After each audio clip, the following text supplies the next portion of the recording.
गौर से देखिए इस युवक को। इस युवक का नाम अजय तोमर है, जो योगी यूथ ब्रिगेड का प्रदेश अध्यक्ष है। इस युवक को एक नहीं बल्कि दो धमकियां मिली हैं, वो भी लगभग 15 से 20 दिनों के अंदर। अब इस युवक ने जानमाल की सुरक्षा के लिए पुलिस से भी गुहार लगाई है। आखिरकार इस हिंदूवादी नेता को धमकियां क्यों मिल रही हैं, क्या कारण है, बताएंगे आपको इस पूरी खबर में। आपको बताते चले कि योगी यूथ ब्रिगेड के प्रदेश अध्यक्ष अजय तोमर ने जहां एक तरफ ताजमहल को तेजो महल है मानकर अदालत में केस दर्ज कराया है, उनका वाद चल रहा है, तो वहीं अब उन्होंने सड़कों के बीचों बीच बनी मज़ारें और दरगाहों पर भी निशाना साध दिया है, जिसके चलते अब उन्हें धमकियां मिल रही हैं।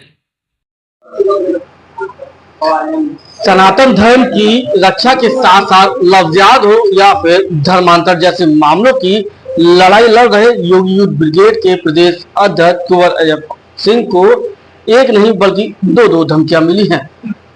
इन धमकियों के मिलने के बाद वो लगातार पुलिस के भी संपर्क में हैं, ताकि जो धमकियां दे रहे हैं उनकी गिरफ्तारी हो सके और उनकी जानमाल की रक्षा भी हो सके।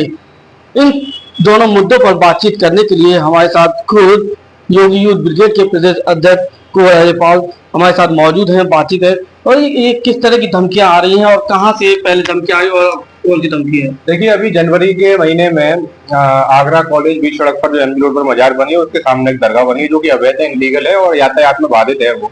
और सुप्रीम कोर्ट की गाइडलाइंस हैं कि जो भी अवैध धार्मिक स्थल बने हुए हैं सरकारी जमीन पर, रेलवे प्लेटफॉर्म पर, बीच सड़क पर, सड़क किनारे, फुटपाथ पर, पार्कों में, उनको हटाया जाना चाहिए। अन्य जिलों में कार्रवाई हो भी रही है, लेकिन आगरा में ऐसी कार्रवाई नहीं हो रही है। उसको लेकर हमने नोटिस भेजा था धारा 80 सीपीसी का कि अधिकारी इस पर कार्रवाई करें, लेकिन 7 दिन पूरे होने के बाद कोई कार्रवाई नहीं हुई। तो हमने दोनों मजारों को लेकर कोर्ट में बात दाखिल कर दिया अभी 11 अप्रैल को, और उसमें 11 मई की सुनवाई है। फिर हमने अभी 27 मस्जिद मजारों की सूचित फिर भेज दी कार्रवाई के लिए, जो कि अवैध है आगरा की। इसमें आगरा की टेढ़ी बगिया में बीच सड़क पर बनी मस्जिद जो कि प्रमुख है, बीच सड़क पर बनी, उससे जाम लगता है, वहाँ के लोग बड़े परेशान है, यातायात बाधित होता है। तो मामला हाईलाइट हुआ तो कुछ जो लोग हैं मुस्लिम समाज के, उनके द्वारा धमकी दी जा रही है। फिर कोई अभी कुछ दिन पहले कतर, मुस्लिम देश कोई कतर है, कतर के नंबर से मुझे व्हाट्सएप पे वॉइस मैसेज आया मारने का, तो उसकी भी मैंने प्रशासन को सूचना दी। और अभी कल जो है कोई रिजवान नाम का व्यक्ति है जिसने इंस्टाग्राम पे जान से मारने की धमकी दी कि टेढ़ी बगिया पे आएगा तो जिंदा नहीं जाने देंगे। हालांकि उसकी सारी इंक्वायरी कर ली है, उसकी डिटेल्स वगैरह आ चुकी है, उसको प्रशासन कार्रवाई के लिए भी लगा हुआ है, ऐसी बात मेरी हुई है। तो मैं आपको बता दूं, ऐसी धमकियों से मैं डरने वाला नहीं हूँ। हम संवैधानिक रूप से कानून का पालन करते हुए लड़ाई लड़ रहे हैं और लड़ते रहेंगे। अभी तो ये 27 और 29 मस्जिद मजार है, अभी तो हम सूची और तैयार कर रहे हैं। ये लैंड जिहाद है, आगरा में बहुत बुरी तरीके से चल रहा है। हर रात को 12 बजे से 2 बजे के बीच में एक नई मजार बन जाती है, और आगरा में ऐसी सैकड़ों हजारों मजारें बन चुकी है, जगह जगह कुकरमुत्तों की तरह कानून को घेर घेर। तो जैसे जिस तरह से आप संविधान का प्रयोग करते हैं, कानून की लड़ाई लड़, तो लगता नहीं कि और लोगों को भी इसी तरह का लड़ाई लड़नी चाहिए? धमकी देने से क्या होता है? हाँ भाई, आपको अगर कोई दिक्कत है तो कोर्ट में आइए, प्रशासन के पास जाइए, सामना कीजिए। इलीगल है कि इलीगल है ये वहां पर रखिए, जैसे हम रख रहे हैं अपना पक्ष। धमकी देने से क्या हो रहा है? आप पर कार्रवाई होगी, आप मुकदमा होगा, जेल जाओगे, फिर क्या कर लोगे? और जो इलीगल मस्जिद या मजार है उस पर तो कार्रवाई होनी है, बिल्डोजर चलना ही चलना है। अजय जी, जो कतर से जो धमकी भरा वॉइस मैसेज आया था, वो किस कारण से आया था और उसमें अभी क्या पुलिस कार्रवाई कर रही है? उसमें देखिए, मैं बताऊं, वॉइस मैसेज ये आया था कि जो अभी ईरान का और इजराइल का उस समय जो वो खामेनी मारा गया था, तो उस समय मेरे द्वारा एक वीडियो जारी की गई थी इजराइल के समर्थन में। उस दौरान मुझे वॉइस मैसेज आया था कि आपको मार देंगे, बहुत समर्थन कर रहे हो तुम, इस तरीके का। उसको मैंने संज्ञान में डाला। और अभी ये मस्जिद वाले विषय में, टेढ़ी बगिया मस्जिद, उसको लेकर जो धमकी आई है, तो उस पर भी प्रशासन को हमने सूचना दी है, ट्वीट भी किया है मैंने डीजीपी यूपी को, आगरा पुलिस कमिश्नर को, डीसीपी सिटी को।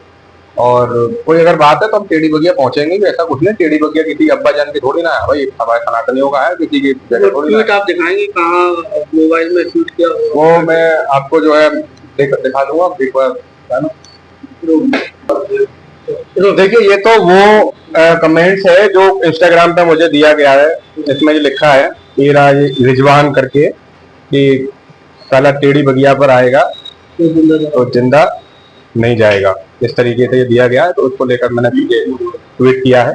कार्रवाई के लिए Agra police commissionerate, DCP city, UP DGP को कार्रवाई के लिए ये पूरा है। ये वो मस्जिद है जो बीच सड़क पर बनी है, जिसको लेकर विवाद चल रहा है। ये पूरा नोटिस मैंने भेजा था, ये सारी चीजें हैं। और लैंड जिहाद चरम सीमा पर है और लैंड जिहाद को हम आगरा में नहीं होने देंगे, क्योंकि अगर हमने इस लैंड जिहाद को नहीं रोका तो 2-4 साल में आगरा हैदराबाद बन जाएगा।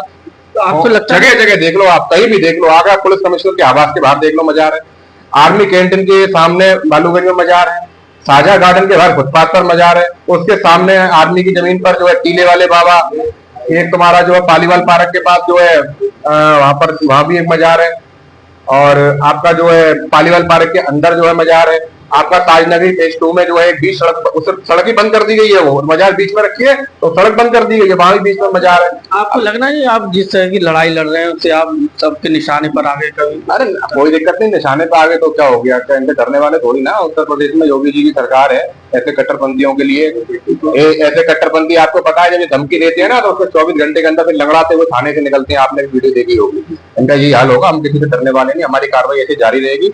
और अभी तो जो 29 है, अभी सूची फिर तैयार कर रहे हैं, फिर नोटिस भेजेंगे। आपने जो अधिकारियों को नोटिस भेजा, लगता है कि उसका असर होगा? बिल्कुल होगा, क्यों नहीं होगा, समय लगेगा। और नहीं है तो हमारे पास और भी तमाम विकल्प हैं। अगर 11 मई की डेट है, अगर उसके बाद भी कुछ नहीं होता तो आमरण अनशन पर बैठूंगा मैं, नागरिक प्रचारणी वहां पर मंदिर पर बैठ जाऊंगा। और आम जनता का पूरा मुझे सहयोग मिल रहा है, पूरी आम जनता के साथ, मैं वकीलों के साथ, डॉक्टरों के साथ, एम्बुलेंस संचालकों के साथ, क्योंकि वहाँ एम्बुलेंस फंसती है जाम में, वहाँ छात्र हैं, छात्रों को परेशानी होती है, परीक्षा देने के समय में जाम लगता है। सबका समर्थन लेके मैं आमरण अनशन बैठ जाऊंगा। मेरे पास यही विकल्प है। जो भी हमारे संवैधानिक रूप से जो राइट दिए गए उनका पालन करते हुए बैठूंगा।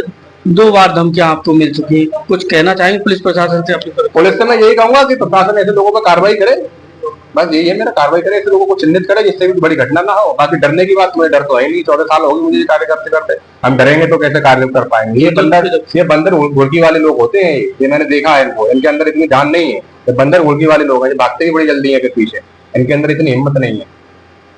फिलहाल कुछ हिंदुवादी नेता को 2 बार जो धमकियां मिली है उसके बावजूद भी उनका मनोबल टूटा नहीं है। उन्होंने कहा है कि वो हिंदुत्व की लड़ाई लड़ते रहेंगे, वो कानून और संविधान के तहत अपनी लड़ाई लड़ रहे हैं। अगर किसी को उनकी कार्रवाई से दिक्कत है तो वो भी संविधान और कानून के तहत लड़ाई लड़े। इस तरह की धमकियां देने से वो खुद कानून के शिकंजे में फंस रहे हैं। अपने साथी मुकेश के साथ सत्येंद्र कुशवाहा, आगरा।